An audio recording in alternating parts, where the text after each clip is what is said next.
तो दोस्तों, अब इंतजार खत्म हुआ, क्योंकि अब भारत में ही बनेंगे दुनिया के सबसे शक्तिशाली विमान C295, और जिसके बाद हमारे देश की सैन्य शक्ति का बल 2 गुना हो जाएगा। दरअसल दोस्तों, हमारे देश की रक्षा के लिए एक नया और बड़ा कदम उठाते हुए प्रधानमंत्री नरेंद्र मोदी और स्पेन के प्रधानमंत्री पेड्रो सांचेज ने बीते सोमवार 28 अक्टूबर को वडोदरा गुजरात में C295 विमान के लिए फाइनल असेंबली लाइन FAL का उद्घाटन किया है। इसके बाद अब इस शक्तिशाली विमान को पूरी तरीके से भारत बनाएगा और अब हमारी दूसरे देशों पर निर्भरता कम होगी। दरअसल अभी तक भारत को दूसरे देशों से विमान एक्सपोर्ट करवाने पड़ते थे, जिसके कारण भारत सरकार आर्मी की आवश्यकता के हिसाब से विमान नहीं मंगवा पाती थी, क्योंकि दूसरे देशों से एक्सपोर्ट होने के कारण विमान बहुत महंगे हो जाते थे। पर अब ऐसा नहीं होगा।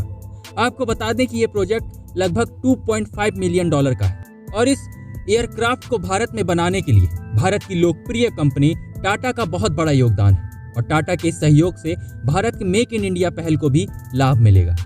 टाटा कंपनी इस विमान का निर्माण यूरोपीय कंपनी एयरबस के साथ करेगी। आइए अब जानते हैं कि आखिर ये विमान भारतीय वायुसेना के लिए इतना अहम क्यों है और इस विमान की क्या खासियत है। पर उससे पहले दोस्तों, अगर आप चैनल पर नए हैं तो वीडियो को लाइक और चैनल को सब्सक्राइब जरूर कर लीजिए, ताकि हमें भी मोटिवेशन मिलता रहे आपके लिए ऐसे वीडियो बनाते रहने का। तो चलिए फिर शुरू करते हैं। तो दोस्तों, आपको बता दें कि भारतीय वायुसेना के द्वारा पहली बार एयरबस C295 का इस्तेमाल 2021 में औपचारिक रूप से किया गया था, जिसका मूल उद्देश्य था पहले से ही सेवा में पुराने AVRO विमान को बदलना। C295 विमान को सेना के खतरनाक से खतरनाक मिशन को अंजाम देने के लिए डिजाइन किया गया है, जिसमें इसका छोटी हवाई पट्टियों पर लैंड करना इसे और भी ज्यादा जरूरी बना देता है, जिसकी मदद से भारतीय वायुसेना को बहुत ही ज्यादा रणनीतिक लाभ मिलेगा। ये विमान ऐसे दुर्गम इलाकों पे भी जा सकता है जहां भारी से भारी विमान नहीं पहुंच पाते। टाटा कंपनी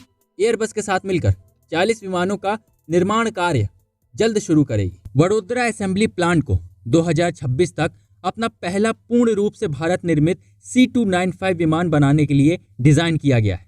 इसके अलावा इसके कारण इन कंपनियों में लगभग 3000 से अधिक नौकरियां और 40,000 से ज्यादा पदों में भर्ती मिलने की उम्मीद है, जिससे हमारे देश की बेरोजगारी पे भी असर पड़ेगा। अगर बात करें इस विमान की खासियत की, तो ये विमान छोटी हवाई पट्टियों से सरलता से ऑपरेट करने के लिए और सेना को दुर्गम जगहों तक पहुंचाने में तो मदद कर ही सकता है, पर साथ ही साथ ये सेना के जवानों को फास्ट एयर ड्रॉप कर सकता है, जो कि इसमें लगे रैम सिस्टम के जरिए मुमकिन होगा। दोस्तों, दरअसल सेना की जरूरत को ध्यान में रखकर इसमें रैम सिस्टम दिया गया है, ताकि सेना की टुकड़ी जरूरत पड़ने पर ऑपरेशन वाली जगह पर जल्द से जल्द उतर जाए। ये विमान लगभग 9000 टन के वजन को उठा सकता है। इसके अलावा इसमें प्रो टर्बो फैन लगे हुए हैं, जो इसे और भी ज्यादा जरूरी बनाते हैं, जिसकी मदद से सेना को एग्जैक्ट लोकेशन में उतरने में मदद मिलेगी। आपको बता दें कि आम विमानों में टर्बो जेट लगा होता है, जिसकी मदद से आम विमान बहुत तेज उड़ते हैं, पर इस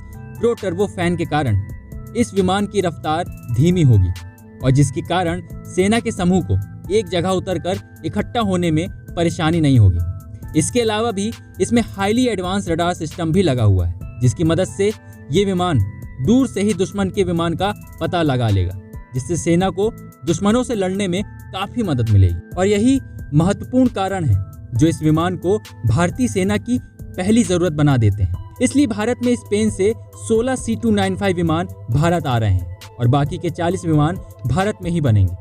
भारत सरकार का उद्देश्य 2031 के अंत तक इस विमान के 56 यूनिट्स को भारतीय वायुसेना में शामिल करना है। देश का पैसा बचाने के अलावा C295 प्रोग्राम भारत के विमान की मरम्मत और रख रखाव के लिए एक लंबी अवधि का आधार भी तैयार कर रहा है, जो अगले 25 साल तक भारतीय वायुसेना के बेड़े का सहयोग करेगा, जिसके लिए भारत सरकार ने उत्तर प्रदेश के प्रयागराज को चुना है। इसके अलावा आगरा में वायुसेना के लिए एक विशेष प्रशिक्षण केंद्र भी बनाया जाएगा। इसके अलावा भी अब टाटा कंपनी और एयरबस कंपनी द्वारा भारत में C295 विमान से अलग H125 हेलीकॉप्टर की असेंबली लाइन की भी घोषणा कर दी गई है, जिससे देश के नागरिकों की आपातकालीन सेवाओं के लिए हेलीकॉप्टर की बढ़ती मांग को पूरा किया जाएगा। वडोदरा C295 प्लांट सिर्फ एक उत्पादन सुविधा नहीं है, बल्कि इससे भी कहीं ज्यादा है, क्योंकि इसके बाद भारत का एयरक्राफ्ट मैन्युफैक्चरिंग के बाजार में एक नया उदय होगा। आपका इस बारे में क्या कहना है? हमें अपनी राय कमेंट बॉक्स पे जरूर दें। हमें आपके कमेंट का इंतजार रहेगा। वीडियो के अंत तक बने रहने के लिए शुक्रिया।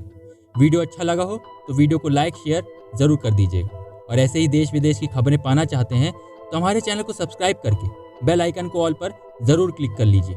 फिर मिलते हैं ऐसे ही एक नई वीडियो के साथ। जय हिंद, जय भारत।